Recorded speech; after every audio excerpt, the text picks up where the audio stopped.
Hola, hola amigos, ¿cómo están? Espero que se encuentren muy bien. Bueno, el día de hoy, les saludo con muchísimo gusto Lupita Baltasar y el día de hoy voy a poder entrevistar a Elia Angélica González. Ella es periodista de Despierta América, así que nos vamos a conectar con ella para conocer un poco más de su historia, así que vamos a conectarnos con Eli.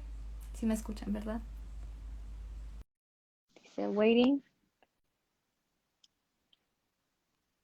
A ver si me escuchan, ¿verdad?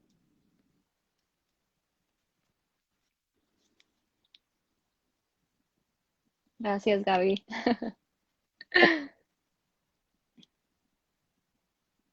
I'm waiting for Elia Angélica. Let's see.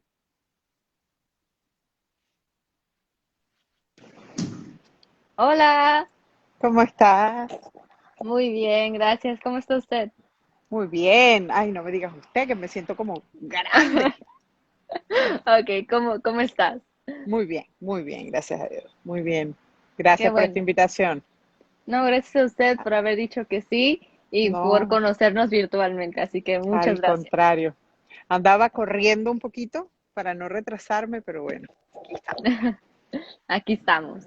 Bueno, cuénteme, ¿qué desayunó el día de hoy? Desayuné. ¿Qué desayuné? Casi nunca desayuno, por eso estoy haciendo memoria. Creo que fue una mandarina y un café. ¿En serio? Que nunca falta el café. Sí, sí, pero realmente no tengo mucha costumbre de desayunar. Qué bueno. A mí me gusta empezar con esta pregunta. Cuénteme un dato curioso cuéntame un dato curioso de ti y tu pasatiempo favorito. Un dato curioso, casi no escucho música. ¿En Me serio? gusta cantar, pero casi no escucho música. Escucho música vieja, pero de la nueva casi no conozco. Y eso que me gusta cantar, ese es mi hobby favorito, pero por supuesto canto canciones de mis tiempos. No voy a decir cuáles son mis tiempos porque no saquen la cuenta. Y bueno, ahora bien, ya estamos a punto de cumplir un año en esta cuarentena, en esta pandemia. Ujú. Cuénteme, ¿cómo ha sido para ti tener que vivir esta realidad y obviamente en lo profesional como en lo personal? Bueno, ha sido de verdad un reto grande porque tú sabes que cuando uno trabaja en periodismo, uno necesita poder seguir llegando a la gente, ¿verdad? Y seguir llevando las soluciones a la gente de lo que necesita, ¿no? Y yo estoy convencida de que esto que nosotros hacemos es un servicio público. Por tanto, ha sido definitivamente un reto poder dar esas respuestas, dar ese producto que la gente está esperando y esa solución que mucha gente aguarda, porque definitivamente el hecho de tener todas las restricciones que tenemos, el hecho de que las coberturas al principio fueron muy, muy estrictas, bueno, con tapabocas, uno no sabía, tenía uno el temor de desconocer ciertamente lo que estaba pasando con el virus y todo lo demás, entonces era una situación como complicada a la cual nos fuimos adaptando poco a poco y ya a estas alturas te puedo decir que después de un año miramos hacia atrás y nos hemos convencido de que somos mucho más fuertes de lo que creíamos. Mucha de la gente con la que yo trabajo está desde sus casas. Eh, Ujú. Han tenido que aprender a lidiar con el tema tecnológico, han tenido que echar hacia adelante con eso y creo que se han hecho más fuertes, creo que han descubierto el hecho que todos tenemos por dentro y es que definitivamente somos capaces de hacer absolutamente todo, pero a veces el ponernos en una situación un poquito más difícil, un poquito más con dificultad, hace que nosotros nos demos cuenta de lo tan capaces que somos de hacer las cosas. Tal cual, muy de acuerdo. ¿Qué ha sido lo más desafiante para ti durante esta pandemia?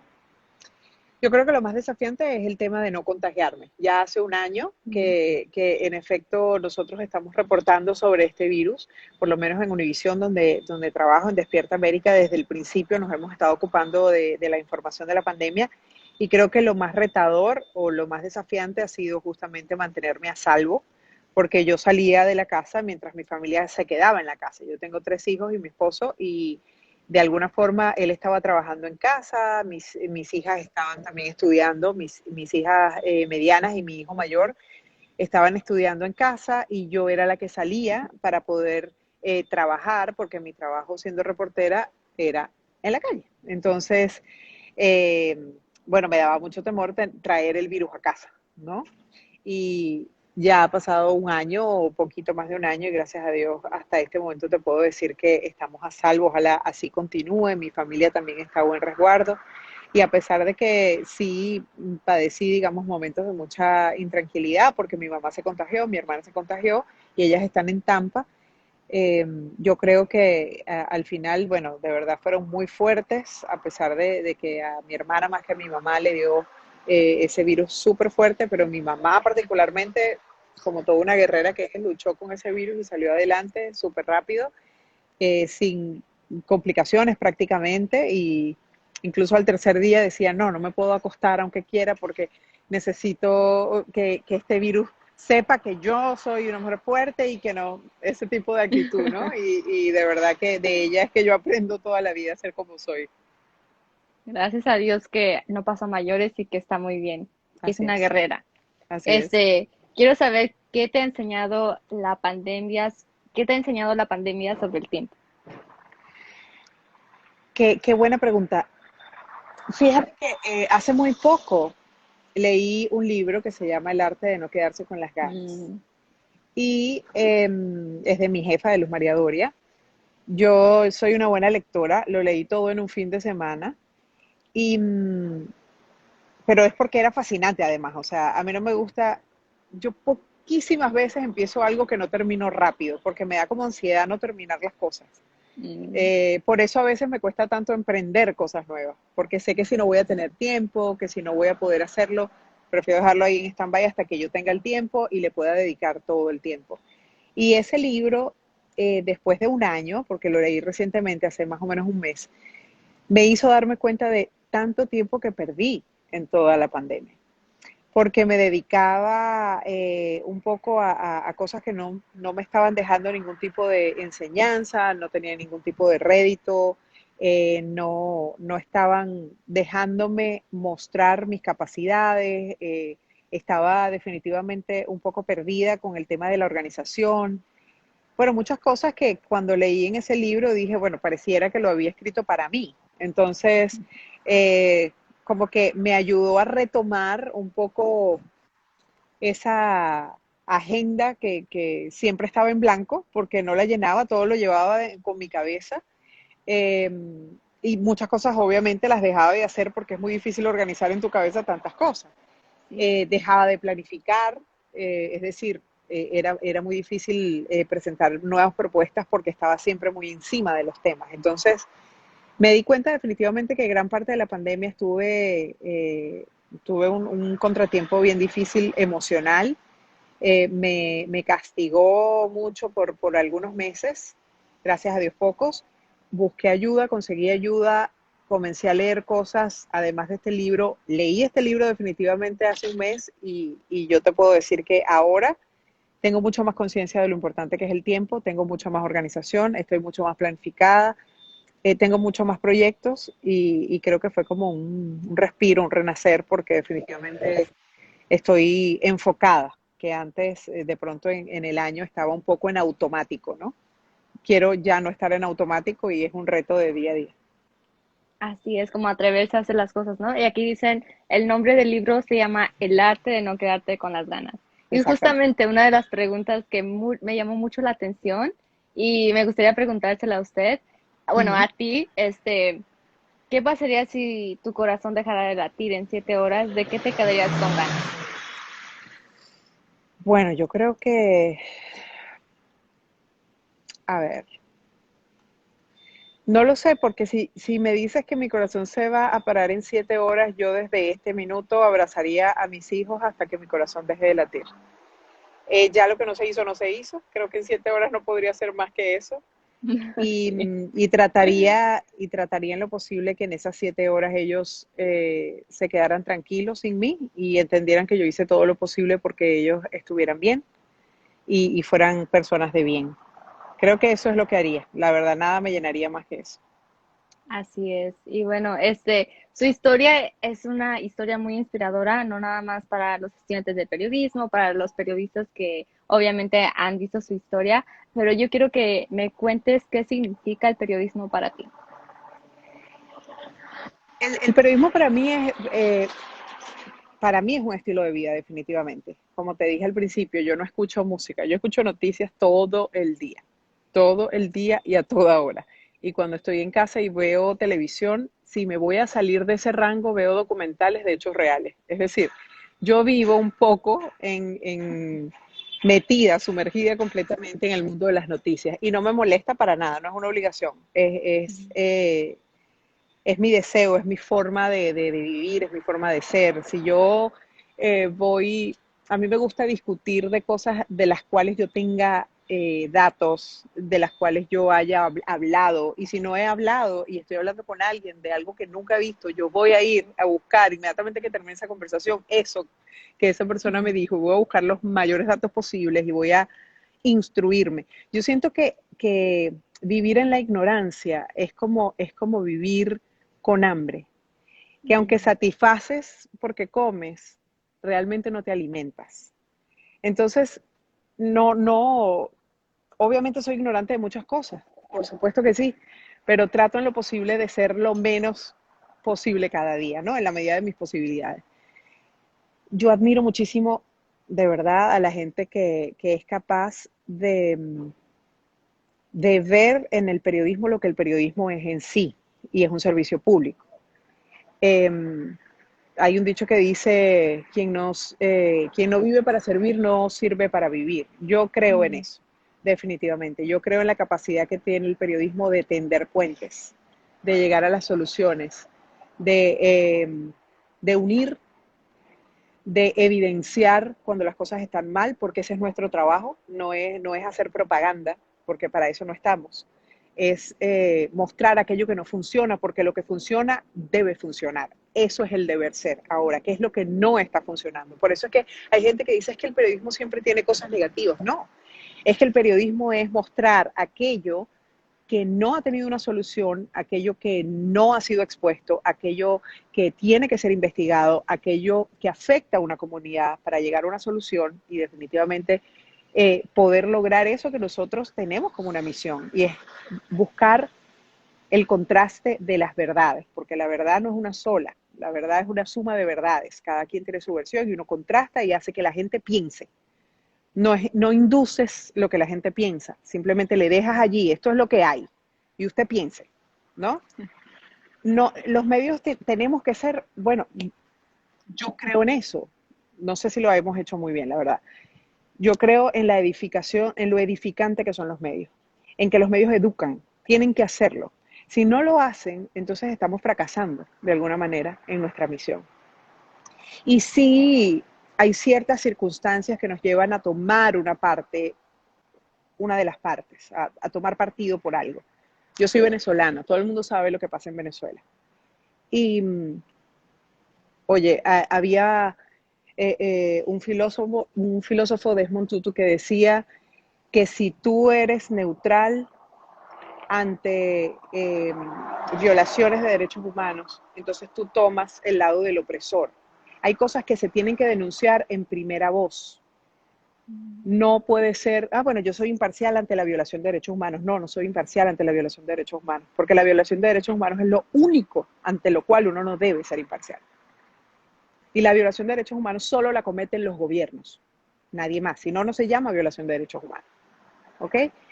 Entender eso implica que tú siempre estás en la acera de enfrente, esté quien esté en el gobierno, esté quien esté. Pero que tú respetas el hecho de darle una palestra, una voz a alguien que está en una circunstancia de responsabilidad pública. En Venezuela eso se acabó. En Venezuela no hay instituciones. En Venezuela no hay posibilidad de entrevistar a alguien oficial. Y si la hay, es solamente para que te agreda, para que te insulte, para que te diga cosas como que, ¿de qué medio vienes tú? Seguramente te pagaron para que preguntaras eso. Cosas por el estilo, porque ese es el estilo de los dictadores. Por eso yo creo fielmente en que el periodismo construye, el periodismo educa, el periodismo edifica, el periodismo es servicio, el periodismo es vocación y el periodismo es crítico y autocrítico. Sin duda nosotros hemos fallado en muchas cosas como gremio, pero es más lo bueno que tenemos que lo malo y eso hay que rescatarlo y hay que mejorar lo que no haya estado bien. Definitivamente yo no veo otra posibilidad de definir el periodismo. Al cual me gusta mucho su respuesta y muchas gracias por darnos esos datos. Y cuénteme, ¿cómo te desconectas de las noticias? Que normalmente son muchas y normalmente siempre estás leyendo y viendo. ¿Cómo te desconectas? Duermo, duermo y cuando como con mi familia y cuando de repente vamos a un parque y yo me acuesto a leer, la otra vez me dio mucha risa porque había gente que me escribía y me decía, te va a salir un cocodrilo. Porque en Florida, pues obviamente, y yo digo, bueno, pues me comerá el cocodrilo, porque cuando me pongo a leer ni me doy cuenta si viene un cocodrilo o viene lo que sea. Y yo creo que cuando comparto con amistades, cuando hablamos, tratamos de hablar de otras cosas, pero es que siempre hablamos de noticias, porque mis amistades obviamente son periodistas también. O mi esposo, que es abogado, siempre tratamos de debatir cosas, porque a mí me gusta escuchar su punto de vista. Y yo, no, yo creo que casi no me desconecto, pero me encanta no desconectarme, o sea, no me siento mal con eso. Es algo que ya lleva la pasión adentro de usted. Totalmente, totalmente. Es increíble, cuando pasa algo, yo siempre estoy, ¿qué pasó? No sé qué, y voy y corro, y me meto, y leo, y no sé qué, y busco. Es algo que uno no, yo de verdad no sé cómo controlarlo, pero lo que te digo, no me siento mal por eso. ¿Y qué te impulsó a ejercer esta carrera del periodismo o cómo nació esta pasión? En Venezuela yo tengo 42, empecé yo veía noticieros desde muy pequeña, desde los 11 años, 12 años, más o menos. Me gustaba, me gustaba lo que ellos hacían. Y me acuerdo que siempre me ponía en un espejo con un cepillo de esos redondos. Agarraba un tema que estaba viendo en la televisión porque siempre me gustó la televisión. Mi mamá decía que ella pasaba enfrente de mí y yo estaba así con la boca abierta viendo el televisor y ella me hablaba y no había forma, me tenía que aplaudir para yo salirme de lo que estaba viendo. Siempre me gustó mucho la televisión. Y yo recuerdo que agarraba ese cepillo, me ponía frente al espejo y decía, ¿cómo diría yo lo que él está diciendo? Temas que yo ni conocía. Yo simplemente tomaba los datos, a veces los escribía, tomaba los datos que estaba escuchando y repetía a ver cómo yo lo diría, ¿no? Tal vez diría unas cosas muy locas, pero tenía 12 años, entonces tenía esa inquietud y a los 15 años me definí porque yo tenía que decidir cuál era la carrera que tenía que estudiar. Mi mamá se venía a los Estados Unidos y yo quería estudiar, entonces empecé a optar a una universidad pública en Venezuela y presenté creo que fueron como 5 pruebas. La última prueba era para ver la vocación y la parte psicológica, a ver si tú realmente tenías vocación para estudiar lo que estabas pidiendo estudiar. Y mis opciones eran periodismo, las 3 opciones, ¿no? Ujú. Entonces, y la última era derecho, era abogacía. Entonces, yo lo que hice fue que presenté esa prueba y tenían mucha gente esperando por los cupos, creo que eran 1000 y algo, y eran 60 cupos o 63 cupos, algo así, y yo quedé de tercera en la lista que escogieron después de presentar esa prueba.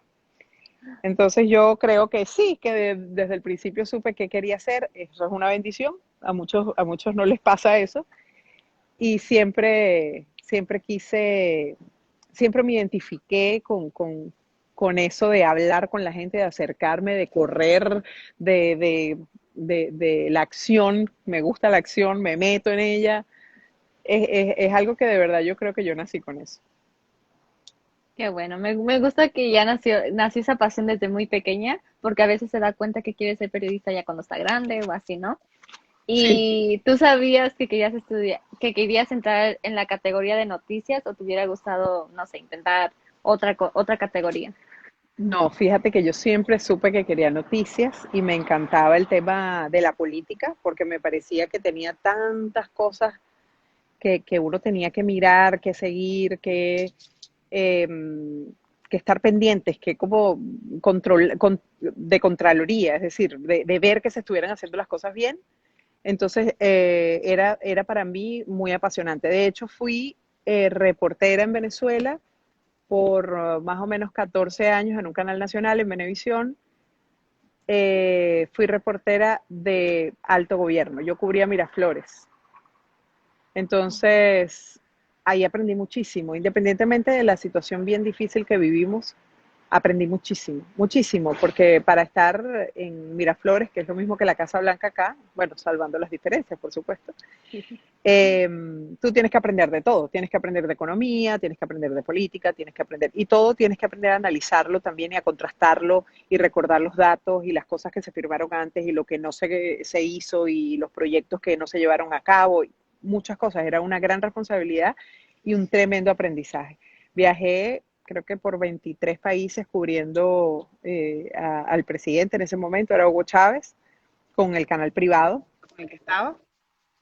Y te puedo decir que independientemente del presidente que teníamos, que tendría muchísimas cosas que decir, era una experiencia extraordinaria viajar para ver cómo en otros países nos veían a nosotros, ¿no? Y eso fue de grandísimo aprendizaje para mí. La verdad que yo no me arrepiento en absoluto de todo lo vivido y de todo lo que hice y de todo lo que cubrí, de todo lo que aprendí, de los amigos que conseguí en el camino.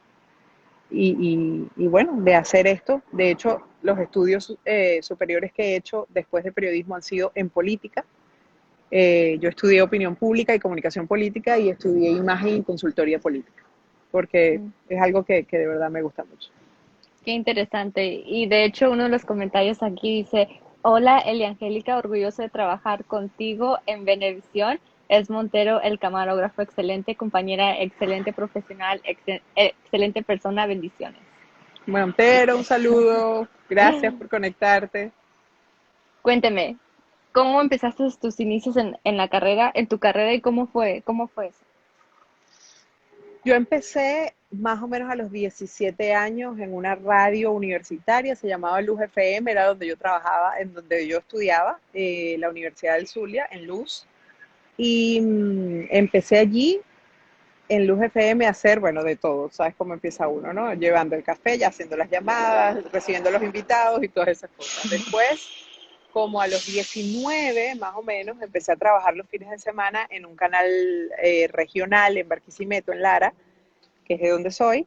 Viajaba todos los fines de semana, desde el Zulia hasta Lara, 5 horas, todos los fines de semana para trabajar los fines de semana en Promar Televisión.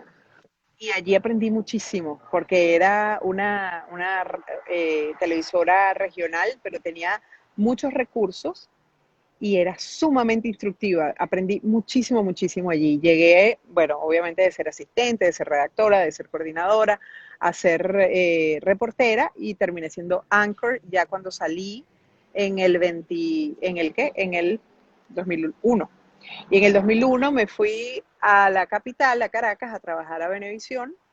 Después de durar un año aquí en Estados Unidos, aquí tuve a mi hijo, me devolví y trabajé en Venevisión 14 años más o menos, como reportera y como anchor en unos espacios. Estuve desde el 2010 hasta el 17 que me vine de Venezuela como corresponsal de Univisión en Venezuela. Y también de Caracol Radio desde el 2013 hasta el 17 que me vine. He trabajado en radio también, he dado clases universitarias, he sido profesora universitaria, bueno, muchas cosas he hecho en mi vida, porque sabes que lo que más me gusta no es ni siquiera reportear tanto, que me encanta, que es una de las cosas favoritas, pero la pedagogía me gusta mucho. Me gusta mucho que las nuevas generaciones escuchen la experiencia de los más viejos, ¿verdad? Como yo, para que se enamoren de esto como uno se enamora, porque esto es una carrera que implica mucho sacrificio y, y también implica tener certeza de que aunque en el camino se falle, de que aunque se tenga miedo a veces, porque eso también ocurre, hay que seguir adelante, porque al final definitivamente somos unos vencedores. ¿Le gustaría ser profesora en algún futuro? Sí, sí, de hecho me voy a preparar para eso. Me gustaría mucho dar clases de periodismo, bien sea de corresponsalías, de reporterismo, que es lo que he hecho toda la vida. Y yo daba de narración de noticias en televisión Y también me gustaría trabajar un poquito el tema de la ética, porque no sé si es por la aparición de redes sociales y por la masividad de la información, pero nos hemos acostumbrado a ser inmediatistas, todo lo queremos para allá y por eso somos poco profundos, somos poco analíticos, contrastamos muy poco, buscamos el fondo, realmente no lo hacemos, somos muy superficiales. Y me incluyo porque en algún momento, tal vez dentro de esta vorágine uno se vuelve así, pero en la esencia del periodismo no se puede perder. Hay que llegar al fondo de las cosas siempre y hay que llegar con responsabilidad y hay que llegar con ética y hay que llegar con compromiso, que es lo más importante. Compromiso con la gente, no con las empresas ni con nada. Compromiso con la gente que tiene que estar informada. Tal cual, muy de acuerdo. Y afortunados los estudiantes que le toquen como profesor a usted. Gracias, muchas gracias. Ahora bien, me gustaría platicar un poquito de su historia. Yo me enteré de su historia en Despierta América hace un año de lo que usted vivió en Venezuela el 31 de marzo del 2017. Uh Y para -huh. las personas que tal vez no conozcan su historia, si nos pudiera platicar un poquito más de lo que pasó ese día. Claro que sí.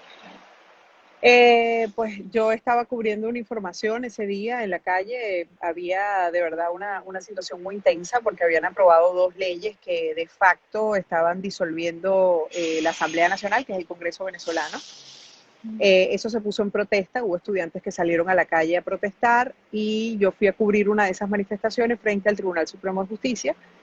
Había también una rueda de prensa más tarde dentro del Tribunal Supremo con quien era la canciller en ese momento. Cuando llegué a cubrir, bueno, la Guardia Nacional estaba súper reactiva y también los estudiantes estaban alterados, obviamente son jóvenes, ya conocemos cómo son ese tipo de manifestaciones y ellos se enfrentaban a sus escudos y bueno, haciendo lo posible porque ellos fuesen escuchados, ¿no? Y que esas decisiones que se habían tomado dentro del Tribunal Supremo se revirtieran, porque estaban lesionando una de las instituciones más fuertes dentro del país, que era el Congreso, y que además estaba en manos de la oposición. Entonces, eh, veíamos como un patrón que la Guardia Nacional permitía que estos llamados colectivos o círculos bolivarianos llamados así en el pasado, en este caso colectivos, fuesen los que disolvieran las manifestaciones estudiantiles. Salían un grupo de personas armados, con piedras, con palos, con armas de fuego y con cualquier tipo de instrumentos a golpear a los estudiantes o a perseguir a los estudiantes, en algunos casos a dispararle a los estudiantes, para que se disolviera la manifestación y se quitara de allí del Tribunal Supremo porque venían un grupo de embajadores para esa rueda de prensa que iba a haber adentro. Entonces, pues yo estoy contando eso que te acabo de contar. Básicamente en la radio, estaba en vivo en la radio en Caracol y estoy contando que estaba viendo eso que estaba pasando, que en un momento indicado la Guardia Nacional se repliega y permite que esta gente actúe. Veo cómo actúan, yo me alejo, me voy hacia la puerta del Tribunal Supremo pensando que iba a estar protegida. Comienzo a contar esto, a narrarlo y viene una de las guardias y me dice que le dé el teléfono. Entonces yo le digo que estoy en vivo, que estoy transmitiendo y ella, bueno, me quita el teléfono por un lado, otro guardia la ayuda, me agarran del pelo, me tiran al piso, luego comienza la grabación de este video que tal vez lo han visto por allí en internet y al final, bueno, fue una golpiza de la cual me defendí, traté al menos, de 16 guardias nacionales. A muchos de ellos yo los conocía y como los conocía, fui a la fiscalía y denuncié con nombre y apellido. Eso lo que implicó es que al día siguiente de la denuncia, que fue justo al día siguiente de la golpiza, comenzaron una serie de amenazas por teléfono, por cualquier vía, básicamente por teléfono me llamaban y también por internet me escribían diciéndome que me iban a matar a mí, que iban a matar a mis hijos, a mi esposo, y bueno, todos los días me decían algo nuevo, muchas cosas aterradoras, que me iban a mandar a mis hijos picados en cajas, que mi esposo estaba en tal lugar vestido de tal forma, que le iban a dar un tiro en el pecho o en la cabeza, o ese tipo de cosas. Bueno, la situación se fue poniendo realmente muy tensa cuando yo noté que me estaban siguiendo con un auto que yo no tenía ni idea, no veía hacia adentro, esa persona obviamente sí me veía a mí. Un día me bajé con el trípode de la cámara a golpear la camioneta y arrancaron, y al otro día los volví a tener ahí atrás. Después fueron a la escuela de mis hijas a buscar a mis hijas, y ahí fue cuando entendí que realmente estaba en peligro y que ya no había vuelta atrás, que tenía que irme. Y eso fue lo que pasó. Agarré una maleta para cada quien. Nosotros somos 5 y salimos del país, no porque queríamos, obviamente, salimos pateados del país. Y me vine a Estados Unidos porque mi mamá vive acá desde hace 25 años. Es ciudadana americana. La razón por la cual yo re- eh, refrendo o demuestro que yo jamás tuve intención de venirme aquí ni a ninguna parte es que mi madre era ciudadana americana, tenía 25 años en este país y yo no tenía papeles en este país. Entonces tuve que comenzar de cero, como mucha gente comienza. Fueron los primeros 6 meses muy duros, muy difíciles. Hubo que sacar los papeles y todo lo demás. Obviamente hubo mucha depresión, hubo llanto porque fue difícil adaptarse. Y ya después comencé a trabajar en la compañía donde trabajaba en Venezuela, que es Univision. Y allí digamos que se fue virando la tortilla porque de alguna forma comprendí que ya no estaba en Venezuela, que ya no podía vivir mi cuerpo aquí y el cerebro en Venezuela, y empecé a adaptarme a esta nueva vida, y en esto tengo ya casi 3 años, cumplo este año, y creo que el saldo ha sido muy positivo. Creo que realmente he crecido como persona, he crecido como profesional, he crecido como mamá, como esposa, y he aprendido a entender que empezar de cero es una cosa de todos los días, no de un momento, y eso es en lo que ando, comenzando de cero todos los días. Qué bueno, y aquí está Dave Valdés, es un corresponsal del Gordo y la Flaca y dice excelente periodista. Y Gracias. bueno, regresando al tema, en medio de esta incertidumbre y venirse a otro país, ¿usted cuestionó el haber escogido esta carrera? No, yo tuve miedo de que no tener capacidad de dejar de hacer esto le hiciera daño a mi familia. Eso sí, porque yo en Venezuela, después de la golpiza, que fue el 31 de marzo, yo me vine el 25 de mayo y yo todos los días seguí trabajando. Y cada vez que hacía una nota, tenía miedo de que cada cosa que yo escribiera fuese la sentencia de muerte de alguna de las personas de mi familia. Y por eso me fui, porque no estaba dispuesta a callarme. Como no estaba dispuesta a dejar de hacer lo que estaba haciendo, entonces yo tenía que irme. Y ese era el sacrificio que yo tenía que hacer por mi familia. Igualmente era un sacrificio para ellos. Pero yo sentía que la única forma de mantener mi voz vigente era no estando en Venezuela. Y por eso me fui. Por eso tomé mis maletas y me fui. Y yo creo que eso de alguna forma se mantuvo. Eh, me mantuvo fuerte, me dio la gran lección de mi vida, y es que no importa dónde tú estés, lo importante es que tú hagas lo correcto, y yo creo que en ese sentido yo me he mantenido fuerte, de pie. Amén. Y se lo aplaudimos de pie, en serio que sí es una guerrera usted. Y bueno, ¿cómo ha sido para ti el trabajar en Univision y estar en Despierta América? ¿Cómo ha sido? Ha sido una completa revelación, ha sido conocer a una familia nueva, ya de grande. Ha sido lo que te digo, empezar de cero todos los días ha sido un reto importante. Ha sido una lección tras otra lección, entendiendo que vienes, sí, con mucha experiencia, pero que aquí eres nadie y que tienes que ser alguien. Entonces, trabajar para ser alguien implica eso mismo, mostrar tu madera.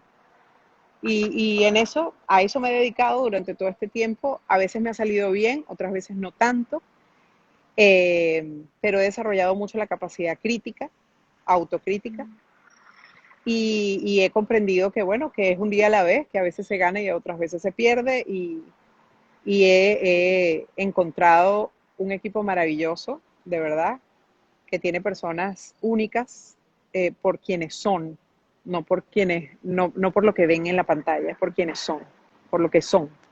Y eso se agradece, porque yo creo que uno pasa mucho tiempo en el trabajo, muchas horas en el mismo lugar, y uno lo único que quiere es no ser aceptado, sino ser querido. Y yo me siento querida. Eso es una fortuna, aunque pueda uno tener altos y bajos, aunque haya algunas cosas que no te gusten, porque siempre hay cosas que no te gustan, pero definitivamente son más las cosas buenas que las negativas y a mí me gusta contar bendiciones en lugar de otras cosas. Amén, muy de acuerdo, yo también. Ahora, ¿qué es lo más desafiante de tu trabajo y por qué? Pues lo más desafiante es conseguir a las fuentes correctas. Mm, El poder llegar al fondo de las cosas implica que tú hables con la gente correcta y luchar un poquito con la desinformación, porque realmente hay mucha. Las redes sociales lo que hacen es procurar desinformación en muchas oportunidades. Y hay gente muy dura por medios de comunicación, como por redes, no por medios de comunicación. Hay gente muy dura. Entonces yo siento que la verdad es una piedra que es indestructible cuando es sólida. Entonces, cuando realmente es un bloque. Entonces hay que luchar por esa verdad. Hay que luchar porque la gente, aunque piense distinto y espere algo distinto, entienda que hay una verdad. O sea, esto es la verdad. Aunque yo no estoy de acuerdo, aunque no me siento bien con esto, aunque yo comulgo con otra gente, aunque de pronto puedo no estar cómoda, entender que reconocer algo no implica ceder, no implica ser más débil, sino entender que somos parte de un todo y que tenemos que reconocernos, ¿no? así es, muy de acuerdo. ¿Y ahora qué es lo más gratificante de su trabajo? Lo más gratificante es, primero, bueno, en mi casa, que mis hijos me admiren.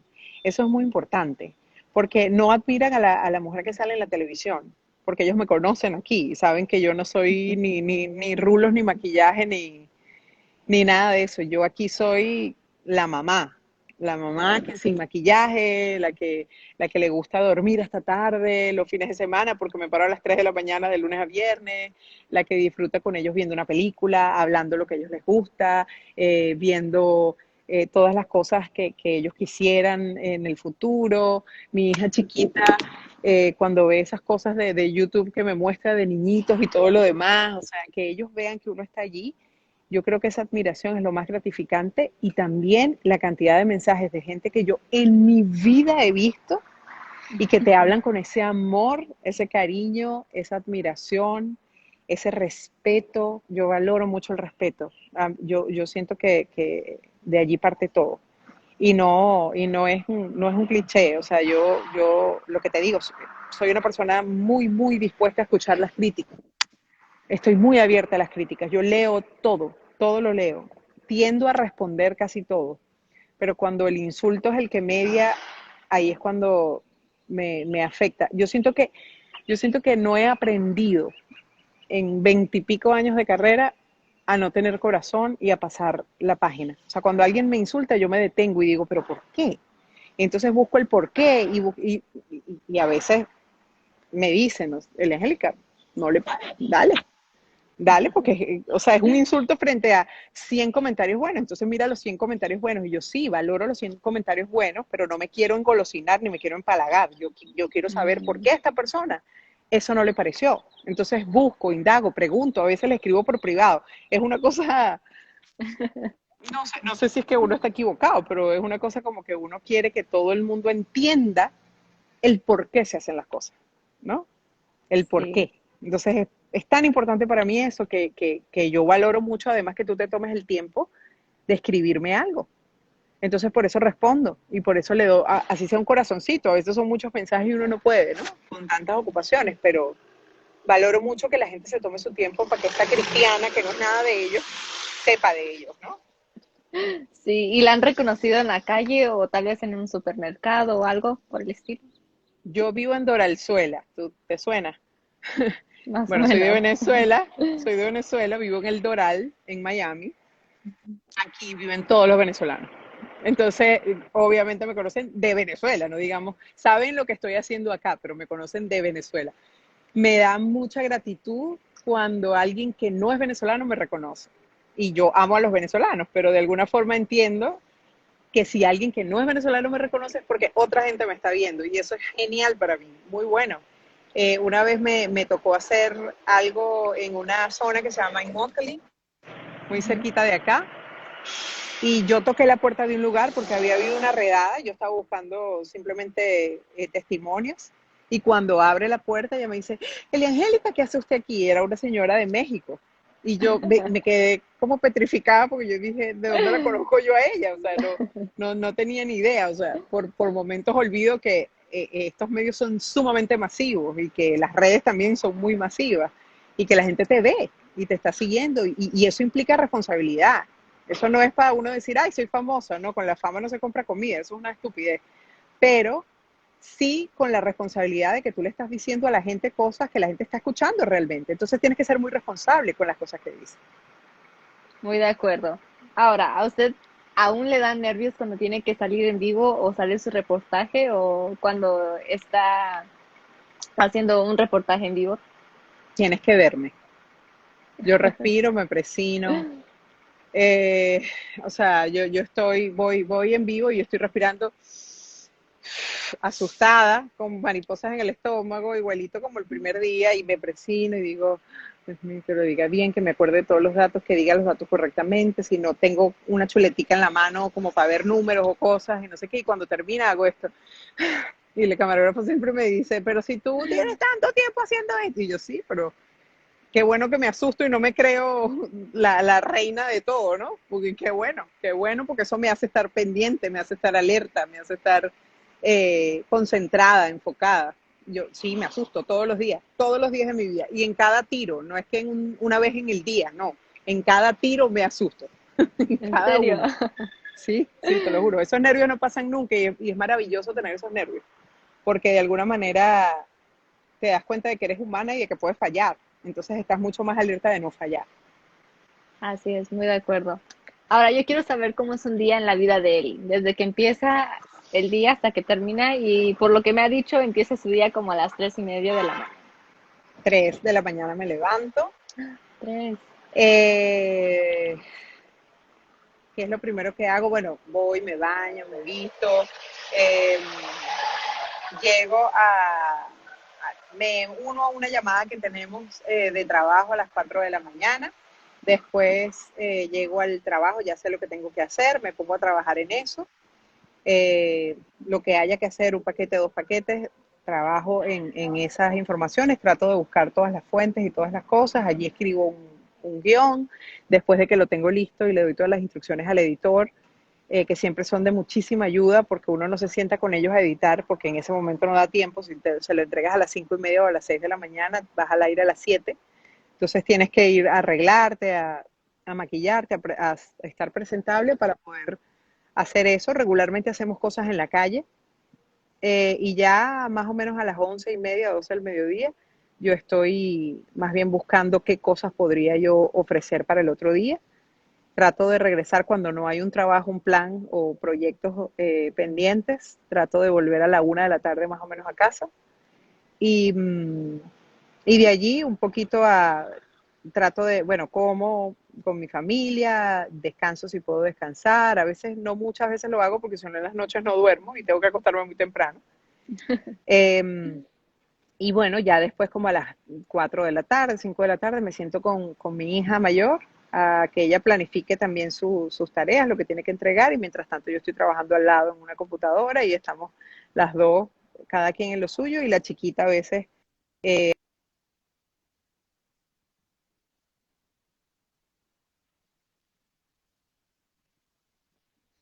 es de lunes a viernes y los fines de semana sí me relajo un poco más, a menos que haya trabajo. Y, y bueno, digamos que las semanas siempre giran en torno a más o menos la misma rutina. Trato siempre de tener algo nuevo, algo que le interese a la gente, algo novedoso. Es un trabajo arduo porque aquí hay muchísima información desde todas partes y tener algo único es como, wow, como la gran proeza, pero tratamos de hacer eso. Muy de acuerdo. Y ahora bien, hay que regresarnos un poquito. Yo quiero saber cómo fue Eli de niña. ¿Fue calmada o un poco traviesa? No, fui muy curiosa. Era tranquila, Curiosa. pero muy curiosa. Estaba siempre pendiente, siempre escuchando, siempre leyendo, siempre viendo la televisión. Eh, por ejemplo, yo escuchaba las canciones, me gustaban las canciones, escribía las canciones, entendía lo que decían las canciones y después buscaba de dónde viene esta canción, por qué escribieron esta canción, qué era lo que no sé qué. O sea, siempre fui muy curiosa y, y siempre me gustó ejercitar mi cerebro en pensar por qué esto es así, o sea, por qué se dice de esta manera. Entonces, porque si no se diría de esta manera, ¿de qué otra forma puedo decirlo? Entonces eso me hizo estar muy pendiente de nutrir mi vocabulario, de leer mucho, de, de poder ser asertiva con las cosas que digo, utilizar las palabras correctas. Eh, Creo que expresarme de la forma correcta, hilar las conversaciones de la manera más limpia posible. Cuando me encantaba que me corrigieran, o sea, yo decía algo mal y alguien me corregía y yo decía, ay, ¿por qué esto y por qué el otro? O sea, nunca me molestó porque me ayudaban mucho, me ayudaban. Y bueno, tuve una afición tremenda a una cosa que se llamaba morfosintaxis, que es básicamente aprender el origen de las palabras y el contenido de las palabras. Entonces eso me ayudó mucho a entender muchas cosas que no conocía y que de pronto tú puedes no conocer. Es decir, escuchas una palabra por primera vez y de repente no sabes ni de dónde viene, pero si la descompones un poco puedes saber más o menos hacia qué está orientado. Entonces eso me encantaba y tenía un profesor muy bueno en la universidad, Antonio Franco, que me daba morfosintaxis del castellano.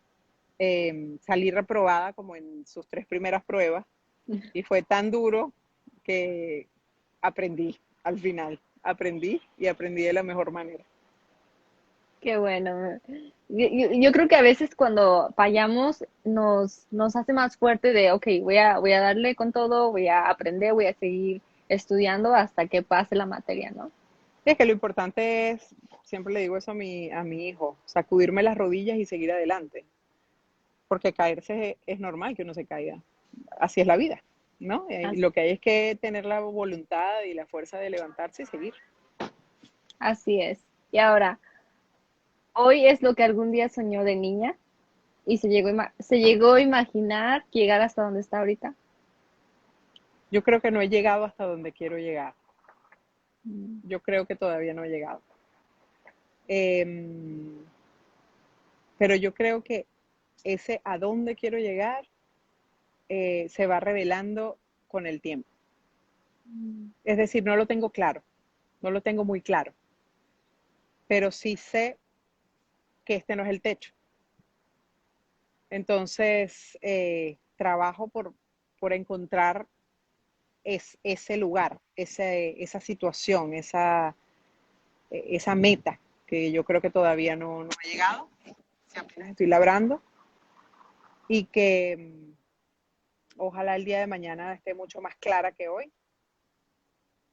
Eh, yo creo que de lo que sí estoy consciente es de que yo moriré creyendo en lo que hago, defendiendo lo que hago y siendo apasionada completamente con lo que hago, porque eso es lo que más soy, apasionada. Yo siento que no trabajo, yo disfruto mucho de lo que hago. Y eso hace que sea menos duro pararte temprano, eso hace que sea menos duro salir a la calle y de pronto recibir un mal comentario, eso hace que tú comprendas muchos procesos, eso te hace más humilde, te hace más vulnerable, porque sabes que eres humana. Cuando una historia es muy fuerte y tú lloras y te descalabras y te pega y tú eres humana y eso está bien, porque en un mundo de gente tan inhumana, ser humano es un privilegio. Así es. Y si usted pudiera regresar a su niñez, ¿qué es lo que más extraña y por qué?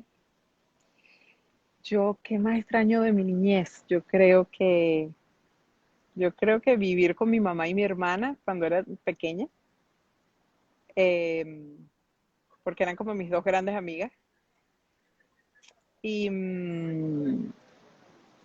jugar, jugaba todo el día, jugaba eh, al escondite, jugaba kicking ball, voleibol, Mm. fútbol, jugaba de todo, de todo. Éramos como un vecindario muy humilde donde yo vivía y salíamos al patio, a la cancha que unía dos edificios y allí jugábamos lo que hubiera que jugar en ese momento. Y era absolutamente feliz porque siempre he sido una persona de socializar, de andar con gente, de me encanta hablar con la gente. Entonces, yo creo que eso, yo creo que a veces uno de tanto trabajo y esta rutina y todo lo demás, pierdes mucho eso, pierdes la posibilidad de reunirte con gente, de escuchar a otra gente, de exponerte a otras cosas.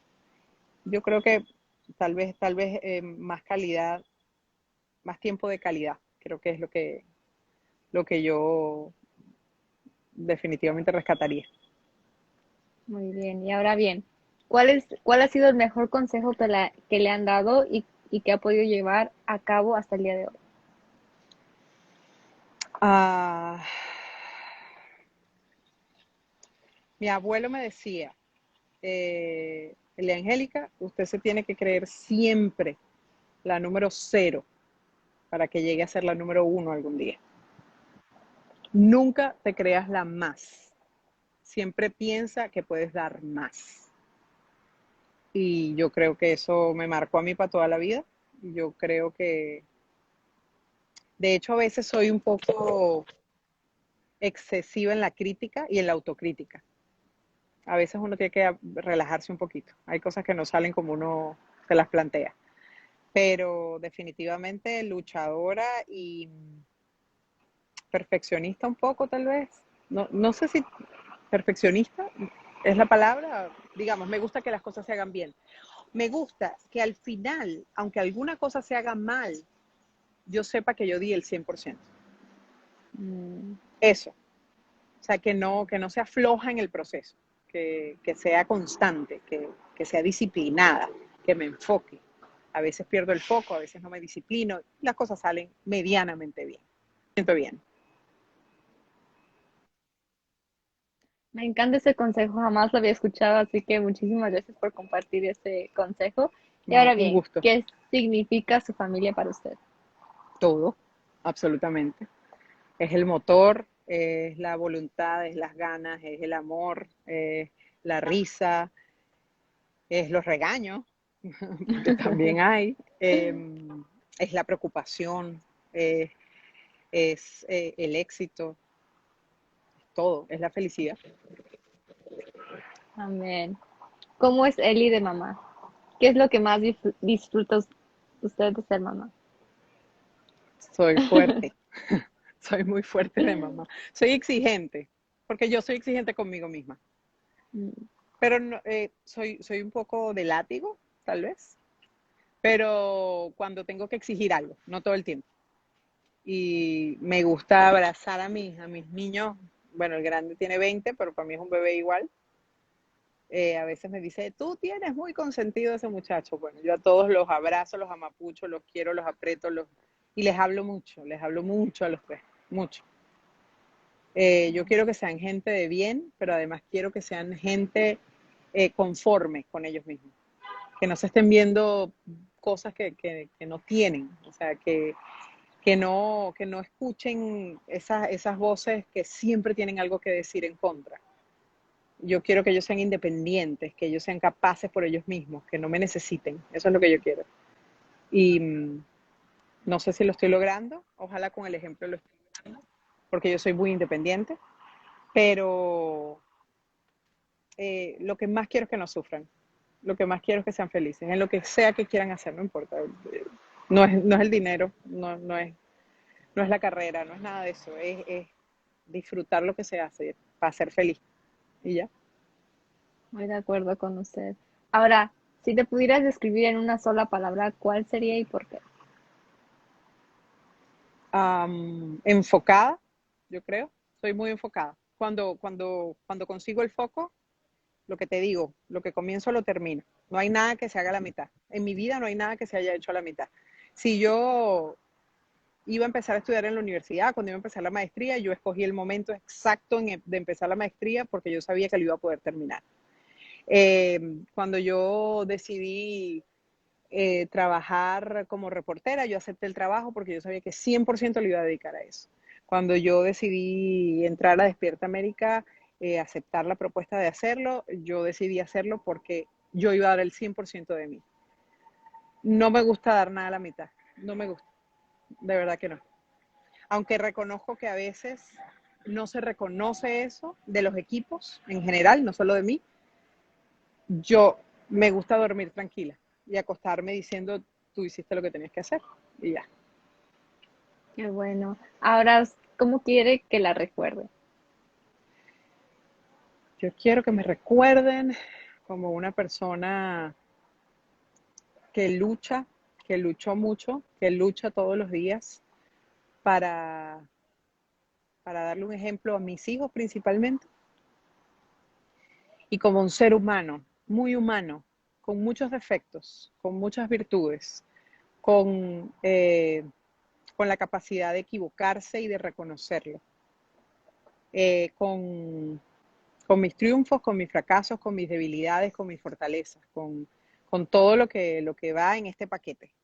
Este paquete es así como lo estás viendo, o sea, no tiene, tal vez sin menos maquillaje y menos arreglado el cabello, pero es así, es esto. El paquete es este. Esto es lo que hay. No, es, no hay nada fingido. Yo no quiero parecer nada. Yo no quiero ser influencer de nada ni de nadie. Yo quiero influenciarme primero yo y después a mi familia. Y si alguien se pega en algo bueno que pueda haber de mí, bien. Pero yo no quiero tener esa responsabilidad porque yo soy un ser humano, me equivoco. Así es, muy de acuerdo con usted en eso. Ahora, si, si usted pudiera darle un consejo a todos los estudiantes del periodismo o a las personas que quisieran ejercer esta carrera, ¿cuál sería? Mi consejo es definitivamente que no abandonen el camino de lo que se tiene que hacer, no abandonen la esencia del periodismo. Ya lo había dicho en minutos anteriores. Esto es vocacional, esto es 24/7. A ti te van a llamar a las 2 de la mañana si algo pasa. A ti, tú no vas a tener Navidad, tal vez, no vas a tener Año Nuevo. Tú vas a tener que trabajar en el cumpleaños de tus hijos, o de tu mamá, o de tu esposa. Esto no para, las noticias no paran nunca, pero la responsabilidad es lo que no para nunca. Entonces hay que ser consciente de esa responsabilidad, muy consciente. Y mientras tengamos conciencia de eso, estaremos en el camino correcto. El que quiera meterse en periodismo porque quiere salir en televisión, mejor búsquese una carrera distinta, que salga en televisión y que cumpla su sueño, pero esta no es la carrera, esta no es la carrera. El que quiera hacerse famoso, tampoco, no tiene nada que hacer aquí. Esto no es una carrera de egos, no es una carrera de egos, es una carrera de ser fuerte, de no tener miedo, de no parar, de llegar hasta el final de las cosas. Y para eso no hay que tener una cara bonita, ni el pelo arreglado. Para eso lo que hay que tener es vocación y compromiso. Yo creo en eso. Tengo 42 años y 25 o algo así, escuchando eso, creyendo en eso. Y yo creo que eso funciona. Yo creo que esa es la fórmula. Palabras muy sabias. Cuando he entrevistado a periodistas siempre me dicen lo mismo y realmente que tienen toda la razón, así que muchísimas gracias. Y con eso terminamos. ¿Hay algo más que quisiera agregar usted que no le he preguntado? Te quiero agradecer a ti y por supuesto darme esta palestra con jóvenes que están interesados en escuchar este tipo de testimonios. Repito, no soy un ejemplo, no pretendo serlo, pero quizá mi experiencia sirva para que muchos de los muchachos que están estudiando periodismo en este momento entiendan que a veces, muy frecuentemente más bien, hay sacrificios en esta carrera, como la hay en todas, supongo, pero que al final el resultado vale la pena. Uno cuando sirve al país o a la comunidad o a la sociedad o a donde está, uno está siendo parte de la construcción de ese lugar. Uno está aportando y eso es tan importante. Es tan importante que cada vez más nos identifiquemos como sociedad, como comunidad, que crezcamos en ese sentido, ¿no? porque cada vez estamos como más aislados, más pegados al teléfono, más pendientes de otras cosas. Y yo creo que de verdad, si yo les puedo dejar algo, es eso. El compromiso siempre tiene que estar y bueno, los pies en la tierra y los ojos en el cielo, porque el cielo es el límite.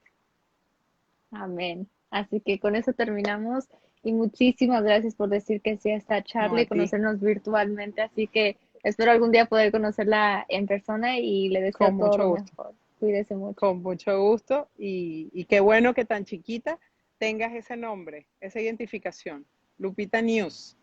Eso es un compromiso, Lupita. Tienes que honrarlo. Sí lo es, así que muchísimas gracias. Un placer. Nos vemos. Adiós. Bye.